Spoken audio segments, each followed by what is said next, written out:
स्वस्त मस्त बड्या सगळा राम राम. सो मी म्हणतो पहिला काय तर लास्ट टाइम नवीन बकरा, आता बकरा भेटले मला. चलो भेटूया ते बकरा संग. ओके भेटेल नवीन बकरा. तुम्ही मला बकरा म्हणतो ना, बकरा दिस इज बकरा. ओके सो बकरा नाव आहे माऊली आहे. आणि ते आपलं सेम माझ्या प्रोसेस मध्ये, माझ्या फील्ड मध्ये. माऊली मला एक सांग, तू डेव्हिड मध्ये का आला? कारण की मला डीएमएलटी बद्दल म्हणजे जास्त काही माहिती नाही. हम्म. फर्स्ट टाइम डीएमएलटी मला ही माझ्या बहिणीने सांगितलं. ओके त्याच्यानंतर मी 10वी झाल्यानंतर एमएलटी ला ऍडमिशन घेतलं. ओके तेव्हा मला या फील्ड बद्दल कळलं. ओके तेव्हा मी एमएलटी ला ऍडमिशन घेतलं ओके 11वी.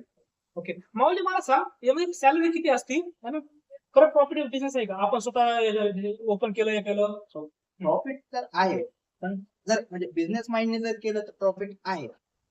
जॉब बेसिस वर जर केलं तर पेमेंट नाहीये तेवढं. मॅक्सिमम 10,000 पेमेंट भेटू शकतं. माऊली तुझं डेबिट झालेली कंप्लेंट? आपण दोघे एकाच कॉलेजला. अरे just kidding sorry. Okay okay okay तर नेक्स्ट क्वेश्चन आता बस आपलं 2 मिनिटच आपल्याला शिकायचं. ओके तुम्हाला कसं वाटतं ते सांगा. माऊली आपल्याला कसं वाटलं पॉडकास्ट? एकदम भारी वाटलं, कारण की पॉडकास्ट फर्स्ट टाइम शूट करते. ओके त्याच्यामुळे एकदम भारी वाटलं. ओके आणि असं म्हणजे असं वाटतं की परत एकदा पॉडकास्ट झालाच पाहिजे. ओके त्याच्यामुळे ओके थँक्यू. ओके चलो लाईक शेअर सबस्क्राईब करा, इंस्टाला फॉलो करा, युट्यूबला सबस्क्राईब करा. Bye bye.